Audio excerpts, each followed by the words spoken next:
In early 1943, citizens of Stratford, Connecticut report sightings of strange saucer-shaped objects flying overhead.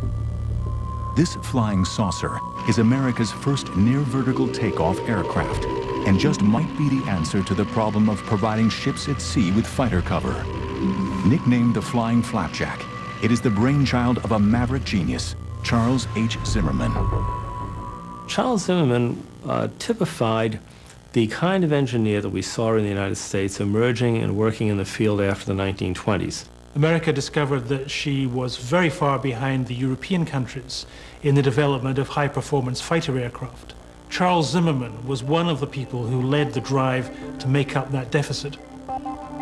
In 1933, Zimmermann joined the NACA, the National Advisory Committee for Aeronautics, the predecessor of today's NASA. The NACA was an extraordinary organization in that it rebuilt the technical excellence of American technical work. The NACA created, for example, a far better understanding of how one should design wings. At NACA, Zimmermann's objective is to find the perfect wing shape. As a result, he will design an aircraft that is still way ahead of its time. He is fascinated by the notion of developing an airplane that has a tremendous speed range, that on one hand would have a very high-end top speed, on the other hand would have a very low-end landing speed. An ordinary aircraft wing has a wingspan from root to tip in order to create lift. This is called a high aspect ratio wing. The way an aircraft wing works is by creating different areas of pressure. What this means is that we have the wing here, and as the airflow hits the leading edge, it has further to travel from there to there as it does from there to there. This creates low pressure here and high pressure here. And as the air tries to get from the high pressure area to the low pressure area, it pushes the wing up. But an ordinary aircraft wing has a great drawback. The wide high aspect ratio wing creates a drag effect against the airflow, which slows the aircraft down. But Charles Zimmermann has an answer to this problem. The idea was, why don't I have a much smaller wing, a much lower aspect ratio wing? A narrow wing creates less drag, allowing for faster speed, but it too is problematic. When the spill happens over the side of those short, stubby wings, as happens on all wings, as the air moves from the low to the high pressure, it causes turbulence on the edge of the wing and therefore reduces lift and increases drag. Now, the effect that has overall on the wing is greater on short, stubby wings as opposed to long wings. To force its way through this turbulence, the aircraft burns more fuel. But Charles Zimmermann is the first man to discover a solution to this concern. Zimmermann's solution to the problem is breathtakingly simple. To stop the air from spilling out under the wingtips, he decided to move the engines to the wingtips so that the spinning blades of the propellers push the air back under the wing. With the turbulence problem solved, the narrow wing allows for less drag and greater speed. But the new design has another revolutionary property: vertical takeoff. What he's looking at is something in many ways that's akin to what we would consider the tilt rotor today. His idea basically is to develop what we would call a super STOL, a super short takeoff and landing airplane. Zimmermann discovers that the unique characteristics of the low aspect ratio wing, combined with the wingtip propellers, means the aircraft literally floats off the ground vertically in a stiff breeze.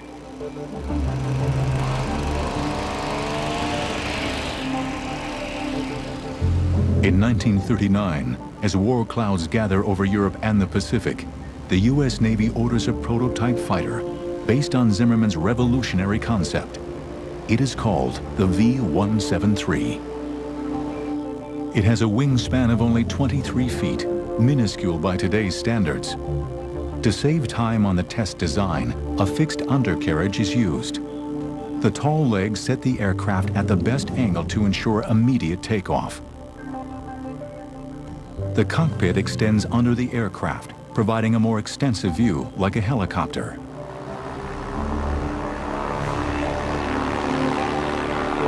The V-173 flies for the first time on November 23, 1942, with Vaught's chief test pilot, Boone T. Guyton, at the controls. On the very first flight, Boone Guyton had some real problems. The aircraft almost went out of control, but it flew so slowly, he got it back on the ground. There they discovered that the problem wasn't in the design of the aircraft itself, it's simply that the controls had been wired up incorrectly. The V-173, like many experimental airplanes, was an airplane that was not really suited for production itself. It demonstrated the basic concept that Zimmermann was trying to achieve, the fact that you could develop a controllable aircraft that had a reasonable range between low speed and high speed, that had all the attributes of a STOL aircraft. After some adjustments, the Flying Flapjack soon performs as Zimmermann predicted.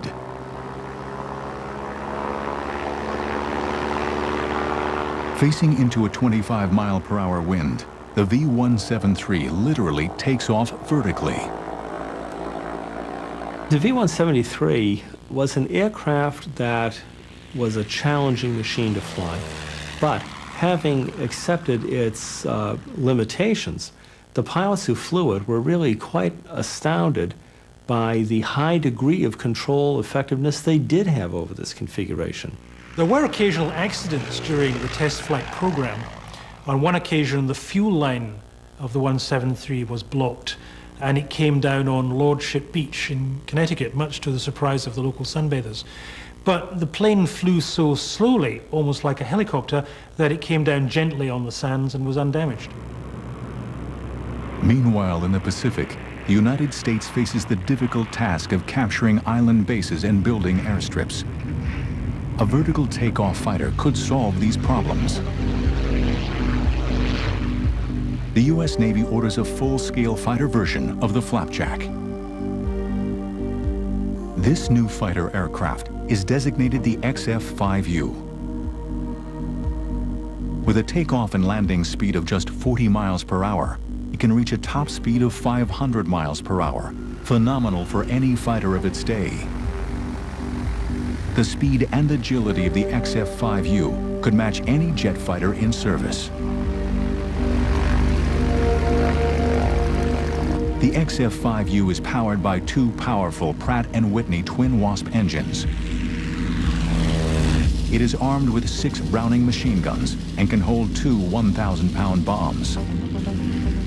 But other engineers are also exploring the saucer-shaped wing. In Nazi Germany, work has begun in secret to develop a prototype aircraft nicknamed the Flying Beer Tray. The Germans were intrigued by the low aspect ratio wing, but they never actually made the breakthrough that Zimmermann had towards putting the engines on the side of the wings.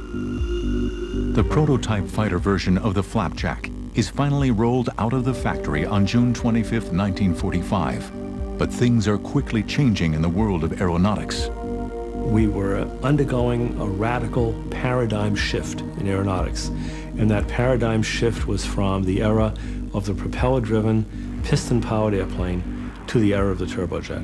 The imperative to develop jet engine technology at the end of World War II was very, very strong. Piston engine aircraft design and technology had just about reached the end of the road. In 1946, the XF-5U is finally unveiled to the public. But stories began appearing in the media, speculating that the unusually shaped plane is just a cover for a top-secret flying saucer program. This does not endear Zimmermann's Flying Flapjack to the conservative military. By 1947, Zimmermann had solved all the problems and the aircraft was ready for its first flight. And suddenly, the United States Navy cancelled the entire project and ordered the prototype to be scrapped. What is incomprehensible to me is after having gone to all this trouble and investing the sums of money necessary to bring this aircraft to fruition, the aircraft would be willfully destroyed before first flight, because it would have been very, very valuable to the subsequent history of STOL aircraft development and subsequent use and employment of STOL aircraft.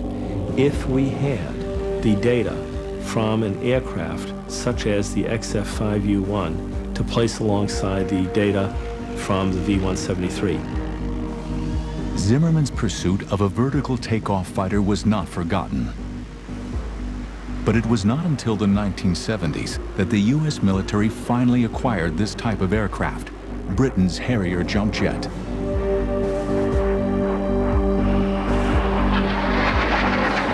Ultimately, Zimmermann's flapjack was sidelined by the United States' interest in a new technology, jet power.